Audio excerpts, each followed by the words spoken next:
وعلى آله وأصحابه الكرام ومن دعا بدعوته واقتدى بسنته وتأدب بآدابه وتمسك بشريعته إلى يوم يبعثون. ربنا أرنا الحق حقا وارزقنا اتباعه وأرنا الباطل باطلا وارزقنا اجتنابه. ربنا آتنا في الدنيا حسنة وفي الآخرة حسنة وقنا عذاب النار. برایانی بەڕێز و خۆشەویستم، زۆر کات قسەیەک لە نێوان گەنج و شەبابە بەربڵاوە کە ئەگەر بابەتێک باز بکرێ ئەوترێ ئادەی دەلیلێکم لە قورئان یا سونە بۆ بێنە. ئەدیلەی ئەحکامی شەرعی تەنها قورئان و سونەتی پێغەمبەری خوا نییە صلی الله عليه وسلم، بەڵکو قورئان یەکەمین مەصدەری تەشریعە لەم بەرنامە شیرینەیە، دووهەمین مەصدەر بریتیە لە قورئان، سێهەمین مەصدەر ئیجماعە، چوارەمین قیاسە، ئیستصحاب، پێنجەمین وهەکەذا هەتا ئەگاتە عورف و سەدی ذەرایع و زۆر بابەتی تر کە بە کۆمەڵێ بنەما دانراون بۆ ئەوەی ئەم بەرنامەی پەروەردگار لەوە وەربگیرێت. قورئان وەکو مصحف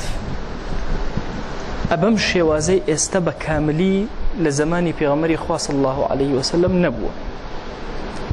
بەڵکو ئەبەم شێوازە کە چۆن ئێستا نووسراوە هەر بەو شێوازە لە سنگی ئەصحابی ڕەسوول الله صلی الله عليه وسلم تەواجودی بووە. دەنکە دەنکەیەکیش لەسەر پێستە قورئان نووسراوەتەوە. هەندێک لە عولەما ئەفەرمون هەموو قورئان بە نووسراوەیی هەبوو، بەڵام بەم تەرتیبەی ئێستا نەبوو. ئەو بوو لە زمانی ئەو بەکری سدیقە ڕەزا و ڕەحمەتی خوای لێبێ حملەیەک و هەستان بە کۆکردنەوەی قورئان بەم شێوازەی کە ئێستا هەیە لە دووتوێ مصحفێکدا و دواتر لە زمانی ئیمامی عوسماندا چەند مصحفێکی زیاتری لەبەر گیرایە و بۆ ئەقتارەکان ڕەوانە کرا، هەتا وەکو ئەمڕۆ کە ئێمە پێگەیشتوین ئەبەم شێوازە قورئان دەستا و دەست هاتووە. 50 ساڵێک تقریبا 6 ساڵ لەمەوە پێش هەتا 6 ساڵش لەمەوە پێش خەڵکێکی زۆر هەبووە کە مەهارەتی خۆی لە خزمەت قورئانە سەرف کردو. لەم کوردستانەی خۆمانە دەیان و سەدان خەتات هەن کە ئێستاش مصحفەکانیان ماوە، هاتوون زۆر بە وردی قورئانیان نووسیوەتەوە. هەیەی لە ئەخیری مصحفەکە نووسیوەتی ئەمە 75مین جارە قورئان ئەنووسمەوە، هەیە نووسیوەتی ئەوە 100مین جارە کە من قورئان ئەنووسمەوە، کە اهتیمامێکی زۆریان بە قورئان داوە. بەخوا ئەمانە کە باسەکەم بۆ ئێوە خۆشم تەریقە بمەوە. ئێمە ئایا 100 جار قورئانمان ختم کردووە؟ ئەوان 100 جار قورئانیان نووسیەوە و ئەنواع جۆری فنون. ئێستا ئێمە تەنها یەک جۆر لە فەنەکانی نووسینەوەی قورئان ئەبینین کە ئەم مصحفانەی کە ئێستا لە بەردەستمانەیە سەدان جۆر یان هەزاران جۆر خەتاتەکان فەنیان بەکارهێناوە لە نووسینەوەی قورئانە کە ئەو بابەتێکی زۆر دوور و تەفسیل و درێژە. قورئان کەلامی رب العالمین و صفەتی خوایە. ئەم صفەتەی رب العالمین و ئەم کەلامەی خوا هەتا ئاخری زەمان پارێزراوە. هەر ئینسانە دەستی پێوە بگرێ، هەر خەڵکیە باوەشی پیاکە ئیلا خوا ڕفعەت و گەورەیان ئەداتی. عەرەب دەستیان پێوە گرت، خوای گەورە گەورەی کردن. کورد زەمانانێک زەمانی سەلاح الدین دەستیان گر بە قورئانەوە، نیوەی عالەم حکمی کورد حکمیان نەکرد. زۆر کاتە و فکرە عەلمانی و بۆگەن و پیسانە باسیەوە ئەکەن کە سەلاح الدین چی بۆ کورد کردووە. یەمەن لەو زەمانەی ئەوە سەرکردایەتەکەی کێ بووە؟ بریتی بووە لە کورد بەڕێوەی بردووە. شام کورد بەڕێوەی بردووە، نیوەی عێراق کورد بەڕێوەی بردووە، میسر کورد بەڕێوەی بردووە، بەحرەین کورد بەڕێوەی بردووە. بەڵام دیارە دوو مەدهەن زۆر بەتوندی لەسەر سەلاح الدین قسە ئەکەن کە مەدی شیعی لەگەڵ مەدی عەلمانی، هەردووکیان زۆر دژایەتی سەلاح الدین ئەیوبی ئەکەن لەبەرەوەی خزمەتێکی جوانی ئەم میلەتەی کردو. ئێستا ئێمە سەرۆکۆماری عێراق بە شتێکی زۆر موهیمە زانین، بۆ ئەڵێن دەستکەوتێکی گەورەیە بۆ میلەتی کورد. ئەو سەرۆکۆماری نیوەی دنیای بەدەستهێنابوو. بۆچی ئەوەی ئەو گرنگ و مهم نەبێ؟ بۆچی ئەمەی ئەمان مهم بێ؟ بە هەر حاڵ ئەوەی دەستی بە قورئانەوە گرت بێ ئیلا رب العالمین گەورەی کردووە. تورک دەستیان کرد بە قورئانەوە بوو خاوەنی خەلافەت و دنیایان بەڕێوە برد. هەر کەسێکیش پشتی لە قورئان کردبێ لە ئومەتی پێغەمبەری خوا صلی الله عليه وسلم ئیلا شکست و زەلیلی هێناوە. ئێستا سەیری عەرەب کەن بزانن چۆن شکست و زەلیلی، بۆ سەیری کورد کەن چی بەسەر هاتوو. کوردێک کە بە جوامێری و قارەمانی و ئازایەتی و زۆر صفاتی شۆڕژگەڕی گەورە بە شەرەف و بە ناموس بوون بەوانە ناوبانگی دەرکردبوو، ئێستا بەچی چی ماوەت؟ هەر میلەتێ پشتی کرد لە قورئان خۆی گەورە زەلیلی ئەکە. بەتایبەتی ئومەتی پێغەمبەری خوا صلی الله علیه و سلم ئەوەی کە ئەو مجتەمەعانەی دەستیان کرد بە قورئان و دەستیان لێ بەردا زەلیل و سەرشۆڕ بوو. قورئان وەکو مصحف لە نێوان ئێمەدا سێهەمین ئەدلە لە شەریعەتا بریتێ لە ئیجماع. ئیجماعی عولەمای ئومەتی ئیسلام هەیە کە ئەبێ حورمەتی قورئان بگیرێ. ئەو مصحفەی کە ئێستا لە بەردەستمانەیە ئیجماعی لەسرە، هەموو عولەما متفقن لەسەرەوە ئەبێ بە حورمەت و ڕێزەوە سیرکرێ. حرمەت و ڕێز بەرامبەر بە قورئان زۆر لایەن ئەگرێتەوە، ناتوانێت ئینسان لایەنێک یا دوو لایەنی لێوە باس بکەن. سیرکە لە حرمەت لە قورئانە خوای گەورە ئەدەبماندا ئەدا وإذا قرئ القرآن فاستمعوا له وأنصتوا لعلكم ترحمون. کە قورئان خوێنرایەوە بێدەنگ بن، گوێی لێ بگرن، بێدەنگ بن، بەش کە ڕەحمی خوای گەورە بەسەرتانە دا ئەبارێ. ئەوە زۆر گرنگە. سێرەکەی ڕەحمی خوا پەیوەست کراوە بەچی؟ بە گوێگرتن و بێدەنگبوون لە خزمەت قورئانە. هەندێک لە عولەما ئەفەرمون ئەم لەعەلەیە تەنها بۆ ئەنصیتو ئەگەڕێتەوە، یعنی ئەو کەسانێک کە ئەدەبیان بەرامبەر بە قورئان هەیە خوا ڕەحمیان پێیەکە. ابن عمر ڕەزا و ڕەحمەتی خوای لێبێ ئەگەرنەوە لە ڕیوایەتەکانە ئەفەرمون ئەگەر قورئان بخوێندایە یا قورئانی بخوێندایە بە هیچ شێوازە قسەیەکی تری نەئەکرد. پێکەنین لە کاتی خوێندنی قورئانە، دەنگ بەرزکردنەوە لە کاتی خوێندنی قورئانە، یاریکردن بە دەستەکان لە کاتی قورئانە. ئەمانە هەموو عولەما باسییان کردووە کە ئەکاتە جۆرێک لە بێڕێزی بەرامبەر بە قورئان.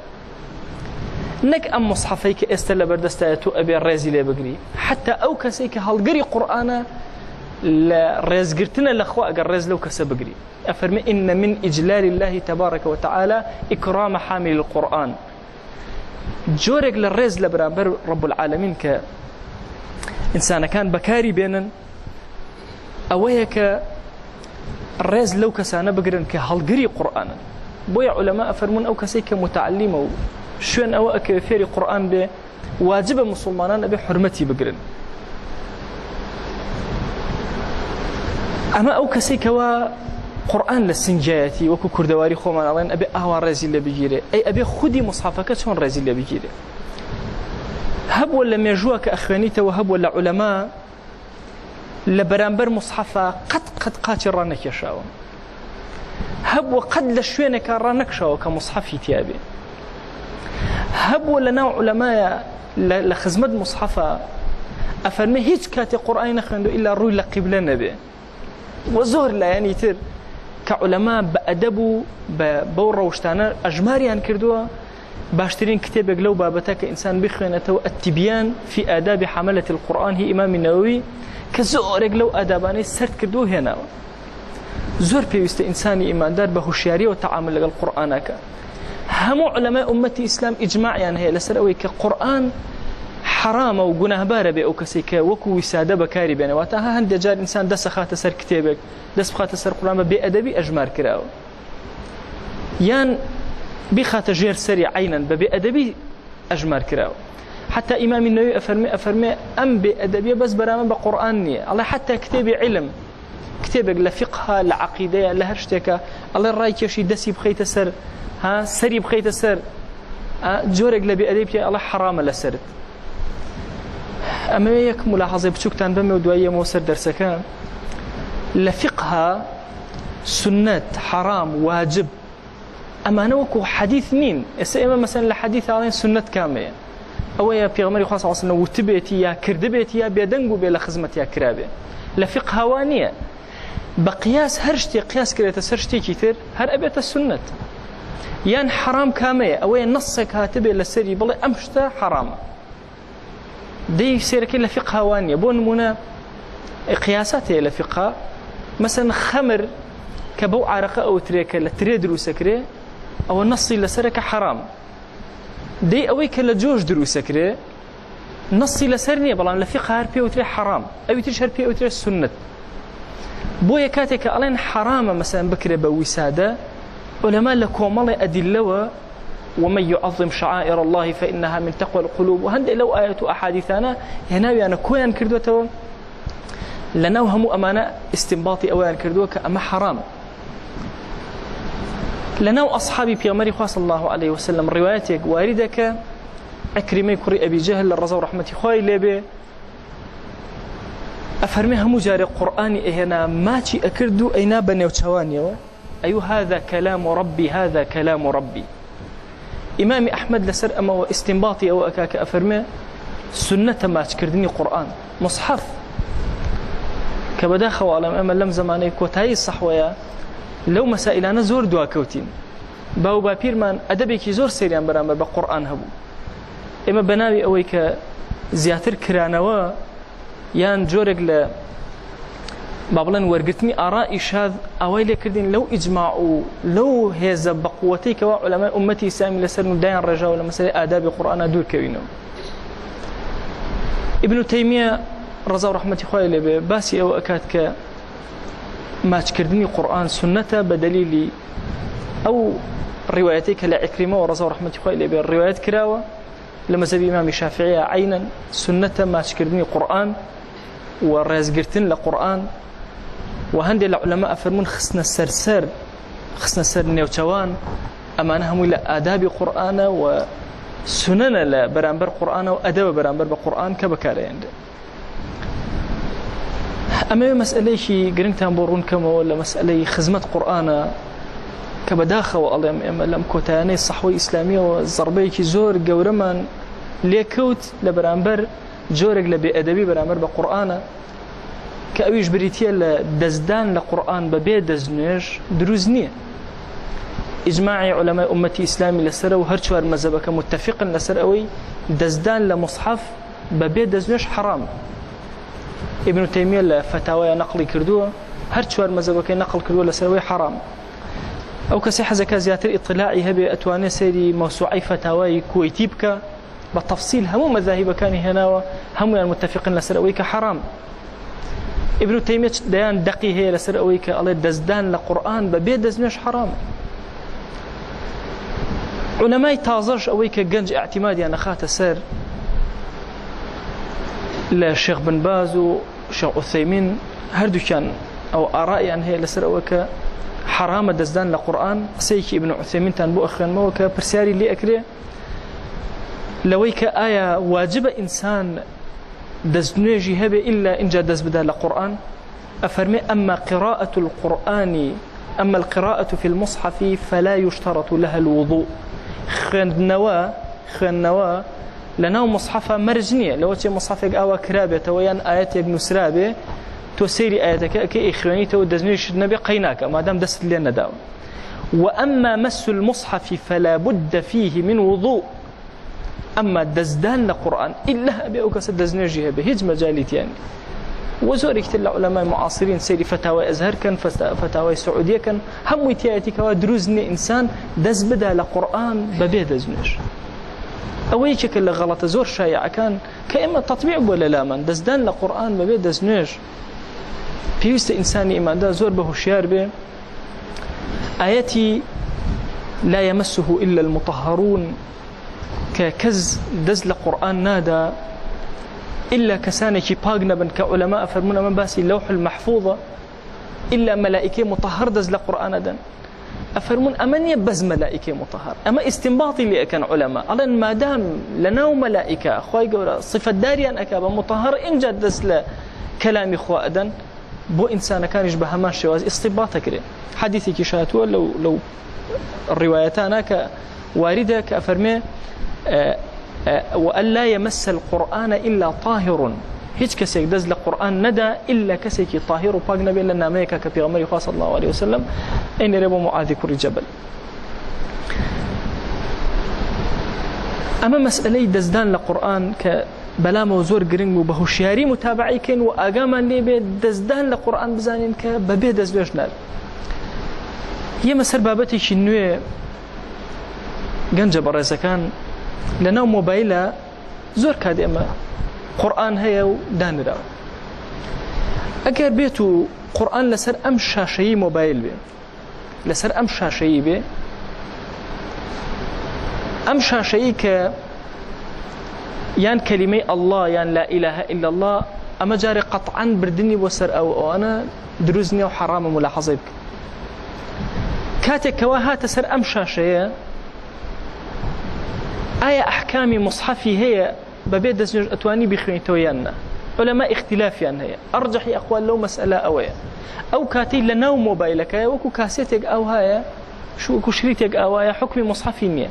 بەس کە هاتە سەر ئەم شاشەیە حکمی مصحفی هەیە ئەو کەسەی کە دەستنوێژی نییە بۆی نییە دەستبا لەم شاشە ملاحەزە ئەمە بکەن دوو ڕەئی لە ناو علەمایە هەیە ئەوە ڕەیەکیانە کە ئەوەیان بەقووەتر و بەهێزترە کاتێک کە لەسەر شاشەکە بۆ حکمی مصحفیە بەس کە لە ناوە بوو حکمی ئەشریتە و ئەوانەی هەیە ملاحەزە ئەوە بکەن ئینسان بە قاج ڕاکێشانەوە بە خەوتنەوە بە کەوتنەوە ملاحەزە بکات ئەدەبێکی تیانە بەرامبەر بە قورئان بەڵکو ئینسانی موسڵمان ئەبێ زۆر بە ئەدەب لەگەڵ قورئانە تەعامل و هەڵس و کەوت بکەن کۆتا قسەم لە خزمەتانە بریتیە لەوەی کە زەمانانێک لەمەوە پێش هەستان لەبەر قورئان ئاداب و دەبێ بوو لەناو ئێمەدا ئەم ئێستا بەناوی ئەوەی کە بدعەتە هەستان لەبەر قورئانمان نەما ئەم قسەی شێخ الئیسلام ئیبن تەیمیەتان بۆ ئەخوێنمەوە کە پرسیاری لێ ئەکرێ ئەڵێن ئایا هەستان لەبەر قورئان بدعەتە بدعەت نییە سوننەیە چییە ئەفەرمێ هیچ شتێکم نەبینیوە و هیچ شتێک نازانم کە مەئثور بێ لە سەلەفی ساڵحەوە سەبارەت بە ماچکردنی قورئان یا هەستان لەبەر قورئان ئەفەرمێ پرسیار لە ئیمامی ئەحمەد کراوە بەو شێوازەی جواب داوەتەوە بەڵام لە عیکریمەوە ڕیوایەت کراوە کە ئەو مصحفی کردووەتەوە ماچی کردووە خسوێتە سەر نێوچەوانی خسوێتە سەر دەموچاوی فەرموویەتی کەلام ڕەبی کەلام ڕەبی ئەمە قسەی خوای گەورەمە پەروەردگاری منە قسەی پەروەردگاری منە ولكن السلف وإن لم يكن من عادتهم القيام له سلفي صالحيش أجر شي عادتيان نبوة هستن لبر قرآن فلم يكن من عادتهم قيام بعضهم لبعض عادتي شان نبوة يكي كان لبر يكي كتريان هسته إلا اللهم إلا لمثل القادم من غيبة ونحو ذلك إلا كسج لدورة وهاتبي أشتق لوانا ولهذا قال أنس لم يكن شخص أحب إليهم من رسول الله صلى الله عليه وسلم وكانوا إذا رأوه لم يقوموا لما يعلمون من كراهته لذلك أفرمي أنس كوري مالك أجارته وأفرمي هيج كسيق نبو بأندازي بيامر خاصة صلى الله أصحاب خوشويز بي بلام لبري هلنا أسانا وشوك أنزاني زوري بيانا خوش والأفضل للناس أن يتبعوا طريق السلف في كل شيء باشتر ويا إنسان كان شوين طريقي سلف كون فلا يقومون إلا حيث كما يقومون هل نصن إلا لو شونا بك سلف هستاو أما شكام زور كات بقنج الله قصي ابن تيمية توزيكي نقل ناكري أبيت جوان إنسان بيخوانته إن جاتو أنا فتوى كي لدربين بو زور كات لكتبك أبين يسلو تتو لكتبك أو توزى بخوانيته بالله ابن تيمية الله نابي لبر قرآن هست بلام دقتي أم قصي دواتري بك أفهمه فأما إذا اعتاد الناس قيام بعضهم لبعض أجر خلشي بو بعادتي أن هني كان لبري هني كتريان هل أصلا وكو عادتي استيم فقد يقال لو تركوا القيام للمصحف مع هذه العادة لم يكونوا محسنين في ذلك ولا محمودين أجر بيتو لبر خاطري يكتري هستن أما لبر قرآن هل نصن أفرمي لم إشيانا محسن وتشاككارنين بلكو سباس كراوي جنين بل هم إلى الذم أقرب بلكو أوانا الذم أكرين لو مسألة لا ذم ونزيكتر مذموما إشكيان حيث يقوم بعضهم لبعض ولا يقومون للمصحف ككاتك هندك يا مهندك هلاسن بلان بو مصحف هالناسن الذي هو أحق بالقيام كمصحف زور زور باشتر بويك إنسان كان لبر خاطري هستن حيث يجب من احترامه وتعظيمه ما لا يجب لغيره لكاتك كواجبة احترام بقور زيني قرآن أو أندا واجب بو أم واجبني بو غيري أو حتى ينهى أن يمس القرآن إلا طاهر حتى نهي كراو إلا أبي کەسێک بە دەستنوێژەوە دەستبات لە قورئان بەڵام نەهی نەکراوە ئێمە دەستنوێژمان هەبێت تەوقە لەگەڵ یەکتریا بکەین. ئیبن تەیمیە ئەمە ئەکاتە قیاساتێک ئەفەرمێ مادام خەڵک لە بینی یەکترە عادەتیانە هەڵ ئەسن ئەبێ لەبەر خاتی قورئانیش هەست. ئەگەر هەڵ نەسن لەبەر خاتی قورئان و لەبەر یەکتری هەستن ئەوە بێئەدەبیان بەرامبەر بە قورئان کردو، ئەوە لە ذەمەوە نزیکترن تا لە مەدحەوە. لەبەرەوە ملاحەزەی ئەمە بکەن برایانم، عرفی ئێمە ئێستا ئەو هەیە کە لەبەر خاتری یەکتری هەڵ ئەسین کەسێکی پیر، کەسێکی عالم، کەسێکی با بڵێن قادم کە لە دوورەوە دێ، باوەک دایەک چ بە نەسەب چ بە مصاهرە، یعنی ئەوە بۆتە عرفێک لە نێوان ئێمەیە کە لەبەر خاتری یەکتری هەڵ ئەسین. ئەی کەلامی ڕەب العالەمین ئەحەقتر نییە بەوەی کە لەبەری هەستین. و ئیمامی نەوەوی ڕەزا و ڕەحمەتی خوای لێبێ لە تیبیانە نەقڵەکە کە ئەفەرمێ یەکێک لە سنەتەکان و ئادابەکان بەرامبەر بە قورئان ئەوەیە کە ئینسانەکان کاتێکەوە قورئان هێنرا مصحف هێنرا لەبەر خاتی مصحفەکە هەستەوە. ئەمە قیاسێکە زۆر شتی تری قیاس ئەکرێتە سەر. ئەم قسەی ئیبن تەیمیە زۆر قیاساتی تری ئەکرێتە سەر. هەر شتێک لە نێوان ئێمەی عەبدا بە بێئەدەبیمان زانی لە بینی یەکترە دڵنیا بە بێئەدەبیە بەرامبەر بە قورئانیش. ئایا ئێمە ئێستا لە مەجلیسە ئێستا کە من وتار بۆ ئێوە ئەدەم ئەگەر قاج ڕاکێشم ئەدەبی تایە؟ ئەی چۆن لە بەرامبەر قورئانە قاج ڕاکێشان ئەدەبی تایە؟ من ئەگەر ڕاکشێم قسە بۆ ئێوە بکەم ئەدەبێکی تایە؟ ئەی چۆن بە ڕاکشانەوە ئەدەبی تایە؟ ئەگەر ئەم قیاسی ئیبن تەیمیە وەرگیرێ زۆرێک لە بابەتەکان بۆ لێن ئەکرێ کە ئینسان پێویستی بەوەیە، یان قیاسات ئەکرێ پێویستی بەوەیە چەندێک بەرامبەر بە ئینسانەکان ئەدەب بەکارهێنێ دەیان و سەتان قات بەرامبەر بە قورئان زیاتر بەرامبەر بە مصحف ئەدەب بەکاربێنێ. ئەصحابی ڕەسوڵ الله صلی الله عليه وسلم و تابعین زۆر لە خزمەت قورئانە بوون. حەدیثێکی پێغەمبەری خوا صلی الله عليه وسلم ئەکەمە کۆتای قسەکانم کە ئەفەرمێ هەر کەسێک لە شەوە دە ئایەتی قورئان بخوێنێ لە قیامە شەو نوێژە دە ئایەت لەم یەکون من الغافلین، ئەو کەسە لە غافلەکان حساب ناکرێ. یعنی کەسێکی غافڵ و بێ ئاگا و گێژ نییە بەرامبەر بەم دینە، کەسێکی منتەبیه و وریایە، کەسێک نییە دڵی غافڵ بێ بەرامبەر بەخوا، کەسێکە کە ڕۆحی لەگەڵ دینە تێکەڵ بووە ئەگەر بێت و تەنها دە ئایەت بخوێنێ، ئەگەر زیاتریش بخوێنێ حەدیثەکە ڕوتبەی بۆ دائنێ من ئەڵێم بە هەر هەمومان لە خۆمەوە شەوانە وردێکی قورئانمان هەبێت چۆن ئەصحابی ڕەسوڵ الله صلی الله عليه وسلم و تابعین وردێکیان هەبوو، ئەگەر دە ئایەتیش بێ بە ئەو وردە لە دەست نەدەین. ئەصحابی ڕەسوڵ الله صلی الله عليه وسلم ئەگەر لە شەوە وردەکەیان لە دەست دەرچووە ئیلا بە ڕۆژە قەضایان ئەکردەوە. ئێمە شەوگارێکی درێژ زۆرێکی سەرفەکەین لە پێناو تەلەڤیزیۆن و لە پێناو قسەیەکی بەلاشە، دەی با چەند دەقیقەیەکیشی لە پێناو دە ئایەتی قورئانە سەرفکەین، داوا ئەکەین ئەڵێن یا ڕەبی پەروەردگارە قورئان بکە ڕۆشنایی دڵەکانمان، یا ڕەبی خوایە قورئان بکەرە ڕۆشنایی ماڵەکانمان، یا ڕەبی خوایە قورئان بکە ڕۆشنایی دڵمان،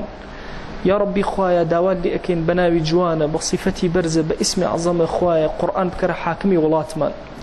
خوایە بۆ خاتری گەورەی خۆت لەبەر خاتی ناوی جوانت صفەتی بەرزت ئیسمی عەزەمت خوایە ئەگەر بێئەدەبیەکمان لە ژیانە بەرامبەر بەم کەلامە شیرینەی تۆ کردووە یا ڕەبی خوایە لێمان ببورە،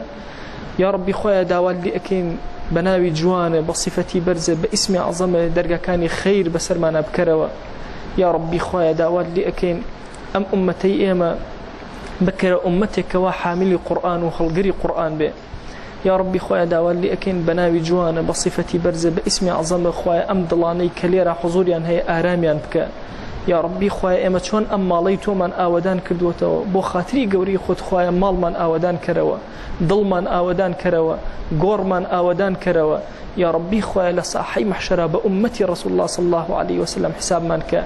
لەو کەسانەمان مەگێڕە قورئان شکاتیان لێ ئەکا، لەو کەسانەمان مەگێڕە یا ڕەبی خوایە کە پشتیان لە قورئان کردووە، یا ڕەبی خوایە داوات لێ ئەکەین قورئان بکەرە شەفاعەتکارمان، قورئان بکەرە ویردی سەرزمانمان لەسەر مەرگە،